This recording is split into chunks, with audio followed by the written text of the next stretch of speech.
Welcome to the Tech Pathfinder podcast, where we explore the impact of technology on the people in your workplace.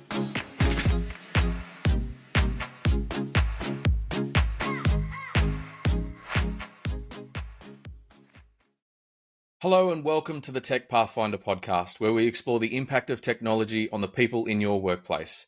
I'm your host, JP, and I help businesses get the most out of their technology through the engagement and support of their people. In today's episode, we're going to be talking about the importance of laying the foundations of good HR practices before you implement any new technology. It's fair to say that the technology-enabled HR team is stronger and more able to proactively support an organization's people. But like most things in tech, if you don't have a strong foundation of good people practices, then the system isn't going to help and might actually mask the true gaps in your strategy. Today, I'm joined by Belinda Fyffe, CEO at the Proven Group, to talk to you about the key functions you need to have in place to ensure a more engaging, productive, and effective implementation of and launch of a new HR technology. Belinda has over 20 years' experience in hands-on human resources and organizational development, launching her own consultancy in 2008. Through leadership development and training, she provides upskilling of her clients' managers on how to handle people on a day-to-day basis with practical tools and techniques. She creates a real tangible impact for individuals and to a business's bottom line. Welcome, Belinda. Good morning. How are you? Yeah, fantastic. Thanks for joining me. Pleasure. So first off, tell me a little bit about yourself, your background, and your company, The Proven Group. Excellent. My favourite topic. Thanks, JK. So Belinda Fyffe, as you said, CEO at the Proven Group. I'm a human resources professional, but if you go back far enough in my career, you will see that I was an accountant originally. Gave that away because I actually like talking to people, so I thought that might be a better career path for me. I'm a trainer at heart, but I do have a generalist HR background, and it made sense for me to join forces with Carmel Brown, our director at the Proven Group, about 6 years ago, because I had the HR background and understood small business and groups as well, and how to help them implement the day-to-day HR stuff that they actually need. And she had a bunch of clients who needed that. So it was a match made in heaven. And since then, the group has grown a lot. So we describe ourselves as a human resources consultancy, and we do all of the people stuff. So the one-stop people shop, Carmel always says. And we do everything HR, including industrial relations, recruitment, disciplinary actions, terminations, the whole life cycle of the employee. We do professional development. We've got payroll. Well-being is a really big part of our space now moving forward. But everything kind of hinges on making sure that our foundation is really solid with our clients, and that they've got everything in place that they need to have in place in order to be able to build a culture of inclusion and to make sure that they're getting the most out of their people so that they can achieve their business goals.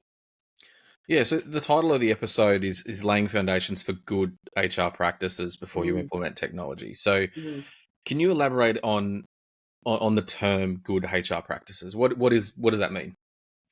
So good HR practices are, firstly practices, which means that they're actions. So they're things that you have to do. It's not a set it once and forget it kind of thing. It's something that you need to come back to time and again. And it's about sort of saying, well, what is it that I need to put in place around my people to assist them to achieve the plan for the business. So the real purpose of HR in any business, any size business, is to assist the business to achieve what it is there to achieve. If HR is not doing that, if it's slowing things down, or if it's being pedantic about compliance and that kind of thing, but not assisting the business to achieve what it's doing, what it needs to achieve, then it's not really doing what it's there for. Having said that, the foundation of HR, which so many other aspects in business, finance, it's all legislation. So you need to have a really good fundamental understanding of the HR legislation around, particularly the Fair Work Act and the modern award structure.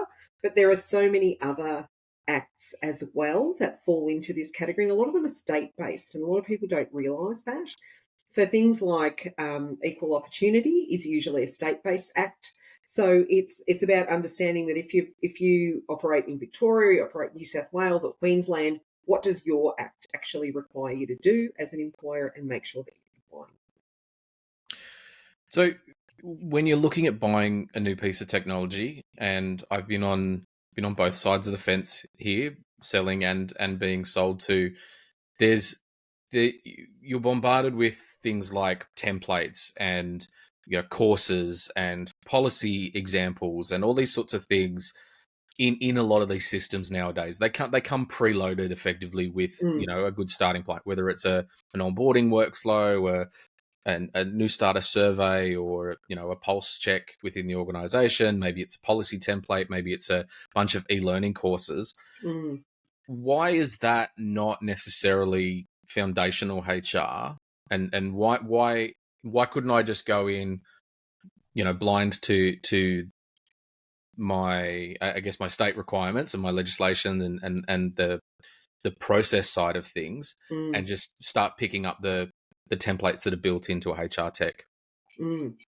Well, firstly, I think it's awesome that there's a bunch of stuff that's built into a HR tech, if that's the case, because it's a really good starting point, Mm, and that's part of what business owners are looking for, is a technical solution that can really help them get started, or be 3 steps ahead of the game. The issue with it is, and it's the same with any kind of tech solution, I suppose, and any app on your phone would be the same. yeah. It's about understanding what it's actually supposed to be doing. So yes, it's one thing to have a bunch of templates, great, and some policies and some this and some that. But firstly, are they actually relevant to your business? Mm, Are they in an easily digestible form for your team? And that's about your team. English is a second language in a lot of places these days. We've got a very short attention span. We've always had a short attention span, because when I was a kid, we were all getting told we'd watched too much TV, and we had this short, you had to get things down to 3 minutes and all of that sort of stuff. Well, now we're on the TikTok timeline. So it's very short sort of snippets that you have. So you've got a short amount of time to get people's attention. And I don't know about you, JP, but people don't read policies. They don't. mm, Like, we no. know that. You have to have a policy, it's legal and all that sort of stuff. But we'll talk to them about it. You need to have a conversation about it. Because if you're just, giving people access to a system and saying, here, read this and tick this off or whatever, Mm, people will tick a box. They won't read it. yeah. And so your liability as a business owner doesn't get mitigated. You Yeah. have to be able to show that not only have you told people about this stuff, but that they've understood it, that they're able to talk and articulate it back to you, and basically tell you what it's about, and how it affects them in their role. So a technology solution can really assist with other modes of getting messages across, like video and all those kinds of things. But ultimately, what you need to have a really good understanding of is the strategy in the first place. So why are you putting it in? What's the purpose to put it in? And why is that important to the business moving forward? Mm, From so many business perspectives, it's part of what they need from a growth perspective. So that usually a business will start with the owner and it'll grow organically. And when they're small, you can kind of keep track of things manually to some extent. Like, things will fall off the radar. mm, But in a technology solution, you can add dates and it can remind you of things and it can do all of those great things, but it doesn't replace your understanding of what's actually required. And then taking it the next step, the technology solution is usually what we refer to as the transactional HR stuff. I don't know if you've ever heard that term before. yeah. But to me, that's the documentation, it's the compliance, it's making sure that your solution fits your business well, is easily accessible by your team, and is updated at some point. Like, who's it backed by? What sort of updates are actually going to be happening from time to time on that system, so that you can be assured of that. But what it doesn't do is actually take it that next step and really align the roles in the business with what the business is there to do. So how do you get a customer service policy to really breathe life into that and make Mm, it something that people not only know and understand, but implement and get excited about and want to do and put in their discretionary effort and help you paddle the canoe to the next level, you know. So you're really looking at things like growth of the business. So if you're really wanting to grow the business, you have to pay attention to the culture in the business. And the culture in the business is your fundamental HR stuff, but you have to have the foundations right first. And the foundations are legal. They are things that change from time to time. So we need to make sure that you've got a process in place to actually do that and understand how that affects the culture and people moving forward. It's funny what you said about TV. I remember being, as a kid, being told that you're watching too much TV, and now as a parent, I'm saying just go and watch TV. Just go and do that. But you're right, and we often used to talk to clients around signatures, and they'd ask if the form, you know, the acknowledgement, was it a tick box, was it a signature, and at the end of the day, it doesn't really matter what format that is, if it's a stamp, a signature, an image of your name in squiggly writing. If it's important enough for someone to to have read it, then you have to test the competency, and that comes Yes. in the form of an assessment, a conversation, and some sort of engagement. It's not just a matter of saying, here's a form, read it and sign it, sign your life away, because Mm. it's not the same as the Apple end user license agreement, or the Samsung end user license agreement, where we all just scroll to the bottom of the screen, click accept, and Yeah. Move on. watch a TikTok later. It tells us how bad of a policy we just signed up to. Yeah. But the responsibility lies with you as an organization to make sure that the training or the information has been provided. So it's not, it's, yes, there's a compliance requirement for you to have that acknowledgement from the employee, but Mhm. it's no longer enough to just go, yes, we've got a policy for that, and JP's read it and signed it, so that's our coverage. It's not. You do need to go that next step and take people on that journey Mm. through the actual information that's important. And if it's a legislative piece, if it's tied to bullying, harassment, if it's tied to employee well-being in any way, then Mm. you do need to take those extra steps. You do need to engage people more directly. Yeah. Well, you absolutely do. And because at the end of the day, people spend a lot of time in the workplace. You know, Mm, that they spend time away from their families often. In the workplace, they're choosing to work in that workplace. It makes sense to make sure that the workplace is able to provide them with more than just a paycheck. mm, You know, it needs to be able to provide them with a safe workplace, and that's obviously physically, but also, in the mental health and safety space, in that well-being space now. But it needs to also give them, from a leadership perspective, a reason to get up in the morning. You know, like, oh, I get to go to work today and do yeah, X, Y, and Z, and it's going to be fantastic. And I love working with Bob and Betty and Joe and whoever. Or I love to get to meet new people and clients and all of that kind of stuff. So, what is it that actually floats their boat and gets yeah, them emotionally engaged in the workplace? Because that's where the gold is. That's when you end up with someone who goes the extra mile and wants to do the extra thing for the customer and all those kind of things. That's the cultural piece. But you can't get there if you're not compliant. Like if you're not compliant and you haven't got a bullying policy, you haven't talked about it to people, you haven't made sure that they understand it, then you're probably going to have bullies in the workplace at yeah. some stage. So, which means that it's going to negatively impact everything else. So you talked about not having the right things in place, and I wanted to ask around missteps that organisations might take when building that HR practice. What are Mm. some of the mistakes that you've seen that businesses have, and how has that impacted when tech's involved? Yeah. So normally businesses grow organically, and when they grow organically, what happens is, oh my God, we're so busy and I just need an extra person. And I'll just grab, Joe, who's my Yeah, son's best friend, and he can come and work for us. No yeah, contract, no discussion, no checking that we're paying him the right amount, yeah, no, occupational health and safety, workplace health and safety overview of what it is. He can just wait tables and do the dishes and, talk to the customers and stuff. It'll be fine.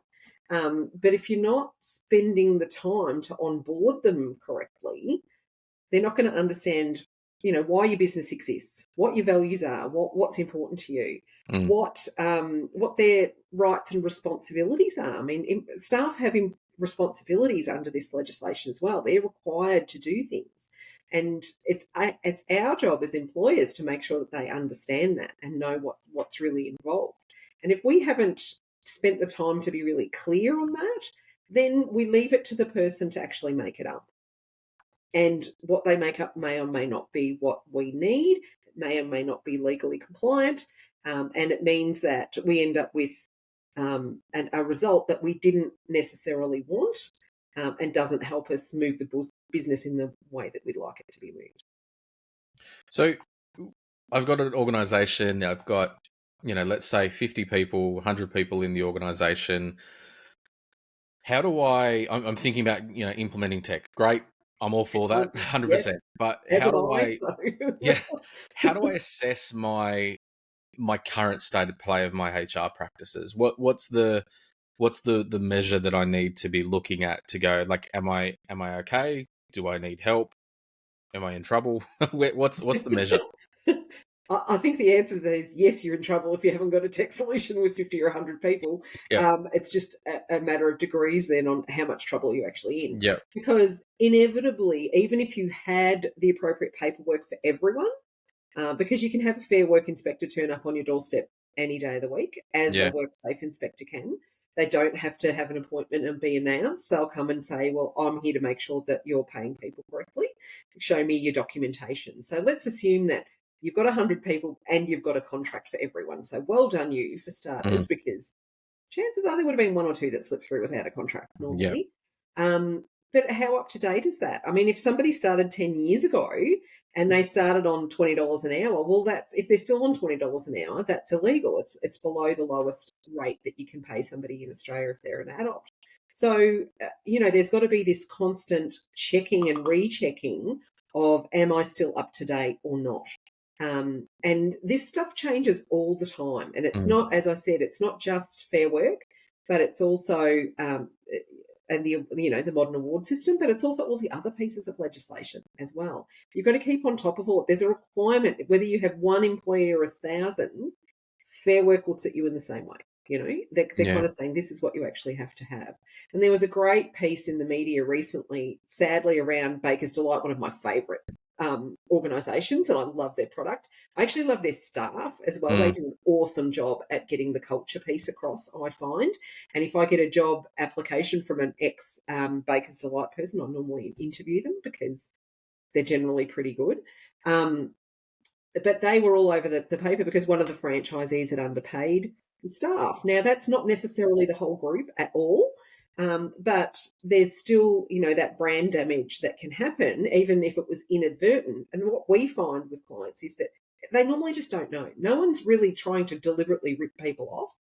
They just don't know. And they don't know because often they've got a manual system, or the person that used to do it has left or gone on maternity leave or has been sick or whatever. And it's just fallen through the cracks. It doesn't stop you from being non-compliant. And that's where a good tech solution really helps you understand, what are my compliance needs? How does it do that? How does and looking at the different versions, because like anything, there's a bunch of different versions of HRISs, aren't there, JP? Some of them are really great in one area, others are really great in another area. Yeah. What does your business actually need?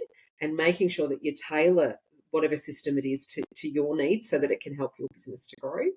It can help you to tick the box around, I'm compliant, I'm up to date, I know that everyone's on this one. I do an annual, bullying and harassment update, and that's recorded on the system, which is great when a WorkSafe person comes in to help us through. But more than that, it ticks the box, but more than that, it helps your culture be the kind of place that you want to work in and that other people want to work in. And then it also can help you attract new people to the business without necessarily going through the traditional recruitment process. Yeah, you talked about the underpayments, and quite often there's a couple of different sort of examples, and I won't necessarily name specific companies for each of them, but there's smaller businesses and fastly growing businesses that may Mm. have underpayments as an issue because, just because of lack of knowledge. It's not, Yeah. there's no negative intent there. No. It's not, it doesn't make you a bad person, or a bad company. It just, that's where the HR practices of checking and rechecking and making sure that you've got these things in place sort of covers you to make sure that you are, Mm. doing the right thing. There's very rarely negative intent. There is a portion of people Very who are doing small. it on Yeah. purpose, Mm. and you know let's leave them out of the conversation because they're bad people. But there's also on the bigger side, you see, like, really large, either multinational or tens of hundreds of thousands of staff businesses that get caught up in these things. Mm. And for them, it's a matter of, well, there's just so much going on, they've missed the boat. And you could you could argue whether there's deliberate intent on some of them or not, but it's a matter of, well, you're that big, how can you not have processes to check and cover, and how can this slip through the cracks? Mm. And whether you're 100,000 people or 20 people, the foundations are the key, right? Mm. That's where a good tech solution will help support you through that, and provide you with the information, the dashboards, the visibility, The but also at the reminders. same, say The again, reminders so the that you can reminders, remember yeah, which to one. Yeah. check. Yeah. 100%. And for me, I've got alerts and reminders coming at me. I'm a one person organization at the moment. I've got alerts and reminders coming at me from all different directions because you need to stay on top of certain things. Mm. But you also have technology out there that does the opposite, that not deliberately but creates a bit of a smokescreen where you can't see certain things, and underpayments might be one of them. Are Mm. there any other examples that you can think of that that can be kind of hidden by technology, where you might think you're okay because you've got something in place tech wise, and then someone comes knocking on the door? Yeah, absolutely. But before we move off underpayments, it's not just, I just wanted to mention, it's not just the ordinary rate per hour. We're talking overtime Mm, underpayments, or, not paying leave loading on annual leave, or, there's a lot of components that can mm. kind of fit into that underpayment category. It's not necessarily just, am I paying the person the right rate of pay for their ordinary hours that they work? So there's that sort of Yeah, stuff as 100%. well. And on the leave aspect, with having worked in a couple of software companies where Mm. we've looked at implementing a technology solution to manage the leave requirements here in Australia, Mm. comparing that to products that are very easily sold in the UK or the US. The Australian scenario for Yeah. forget awards, just leave on its own Yeah. is, The most for some complicated in the reason, world. mind-boggling for technology. It's one of those hard things. It's yeah, and particularly long service leave, Yeah. which is a specifically Australian thing. I don't know if Yeah. your listeners are aware of that or not, but long service leave is only in Australia. It's not something that exists in other parts of the world. So Mm, they struggle to understand what it is anyway. And your long service leave is actually accrued on weeks, mm. not on hours, which is why technology can often struggle with it. And to this day, sadly, I'm still doing manual calculations on that one, and plus they keep tweaking the legislation, and the long service leave legislation is state based, so it's different state to Yeah. state as well. So Yeah. those sorts of things can definitely be something that people are non-compliant with very easily, and not because they mean to be non-compliant, but just because it's complicated. I don't do it every day. It's not my core business. I'm not an expert in this stuff. I just find it really hard. Yeah. The other one that pops up for us a lot is work cover. Are you paying people correctly who are on a work cover claim? If it's a longer claim, do you understand that you don't have to pay them 100% of their pre-injury earnings, that it does drop down after a certain amount of weeks, and that kind of thing. So having an understanding of all of that, because if you're overpaying someone, a couple of things are happening. One, it's an extra expense for the business, but Mm. two, you're reducing the incentive process that's part of that work cover. Um, what's happening there? Because if people have an injury that's genuine, not, Mm. not a problem there, and they have time off work. But if they're not 100% and I can stay home and get 100% of my money, why wouldn't you do that? Like, Yeah. that was an issue with JobKeeper when that was around. So, particularly hospitality struggled to get people in because they were getting paid at home anyway. Yeah. So, I don't have to kind of do that. And the other thing, non-compliance, and this is another moving target at the moment, is casual employment. The rules around casual employment are changing all the time. In fact, right now, September 23, where there's been a new bill go through, which is about closing the loopholes around casual employment in particular through Fair Work. So, this stuff's just getting more and more complicated. It's a very complicated system in Australia. This is the other thing. We have the most complicated industrial relations system in the world. And yeah, last time I looked, and that's with Fair Work, which has simplified the system a lot. So you've got to give it kudos for that. We went from over 5,000 awards to 122. So that's an improvement for starters. But having said that, they've amalgamated a lot of awards, and even just reading the award, even though it's written more in plain English now, if that's not your core thing that you do, it reads like a foreign language, and it is a legal document. So it'll say things like, refer to clause 12.8C and read this in relation to that. And so you've got to keep going.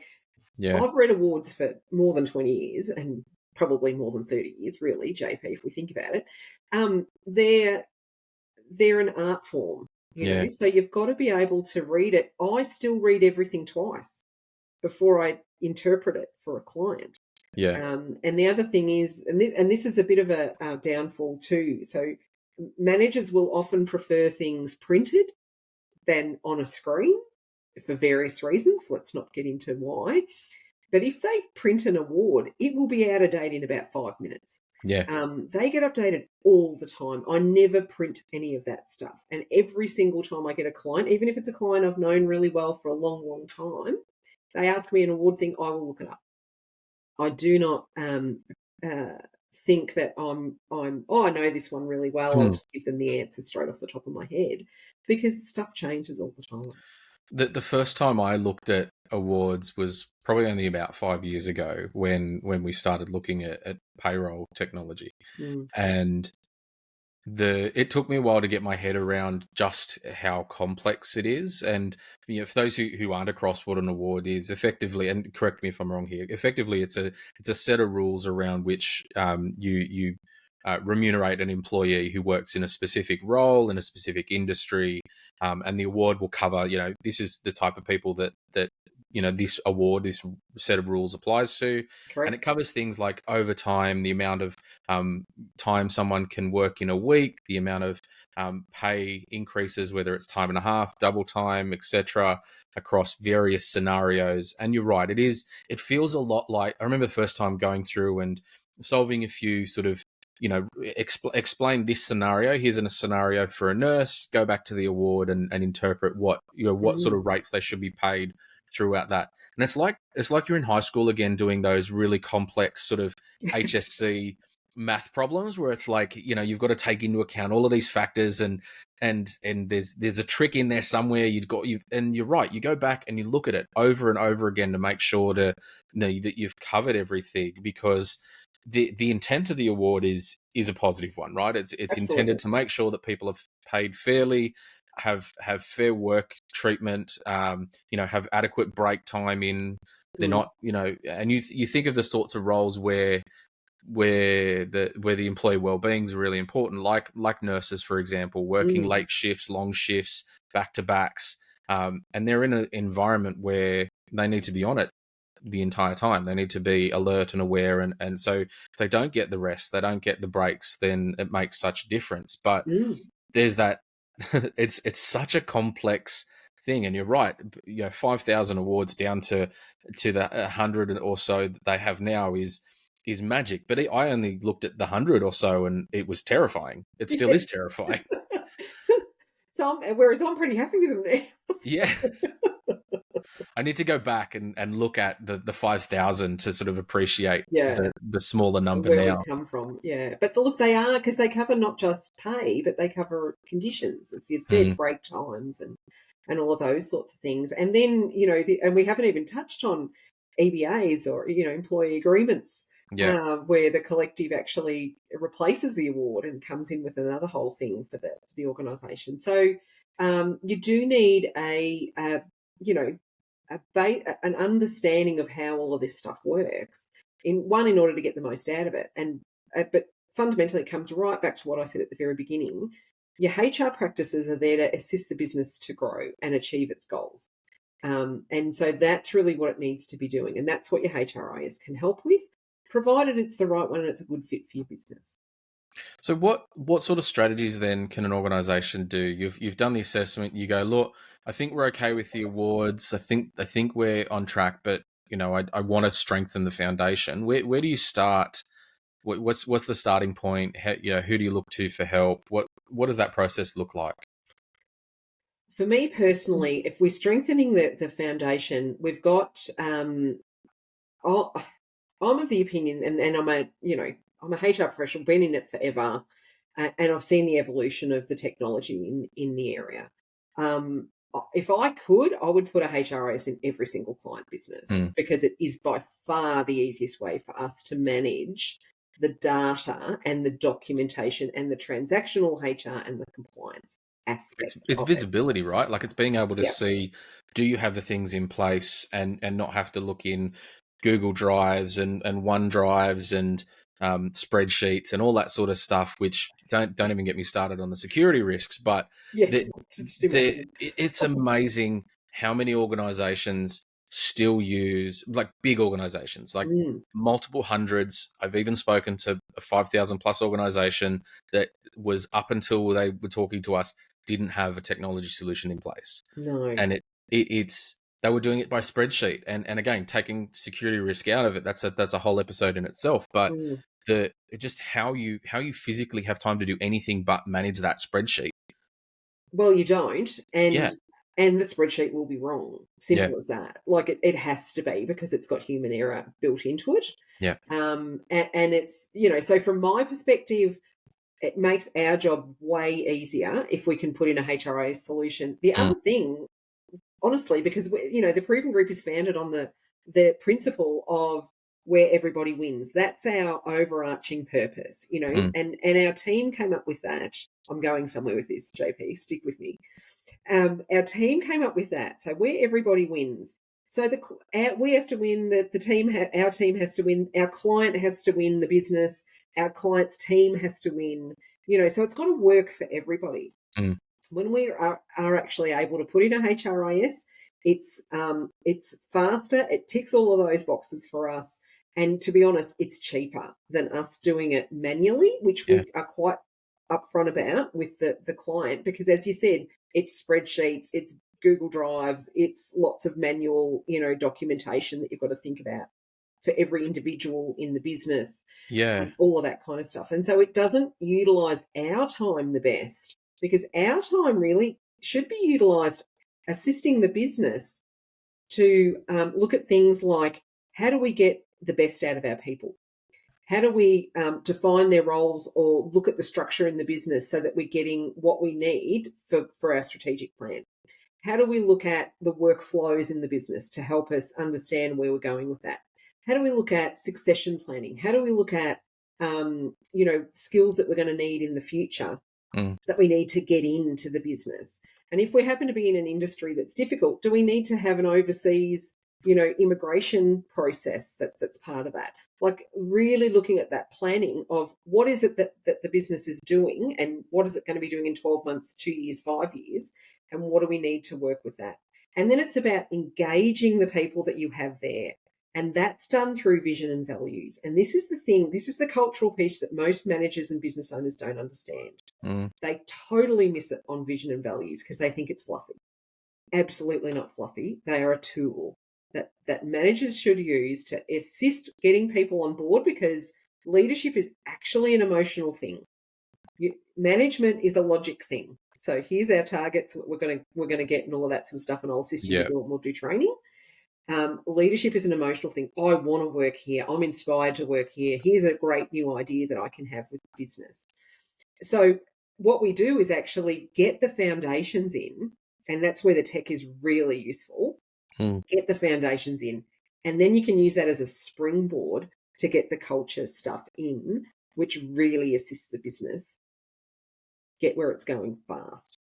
Yeah, and whether you're an in-house HR team, whether you're looking at external support either through the Proven Group or another organization to help you with HR, even just the speed at which you can respond to incidents or something happen in the organization. Maybe, let's take a sort of less risky one where someone's always sick, but they're in a role where there's no one that normally covers. There's one person in that job. Maybe it's customer support, and you've got no one answering support tickets. So you need that person to be able to find really quickly someone who can cover that role. Or maybe it's about someone has gone against bullying policy or harassment policies or something, and you need to go back and you want to maybe fire that person, but what's the process you have to go through?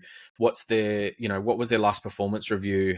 They've been doing this for months. Well, have you got the evidence to prove that? Yeah, because if you haven't got that in place, and that's where those practices really come into their own. You've got a process that your leaders can follow that that helps them be better leaders and better managers, but also helps you as an organization have that groundwork in place, have that record, that history, so that when something does happen, you can go, yes, well, we're prepared for this. It's it's risk management 101, right? But from a people perspective, you a lot of organizations underestimate the value of it, but it's really critical to the longevity of your business. Oh, absolutely. And you've hit it on the head with the risk management part, because that's fundamentally what traditional HR has always been, is this risk management.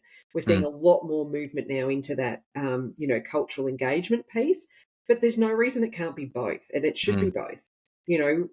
There's always inherently risk when you are employing people, because there's going to be conflict, simple as that. If you get two people in the same room for long enough, there'll be a conflict. Yeah, it's in our nature.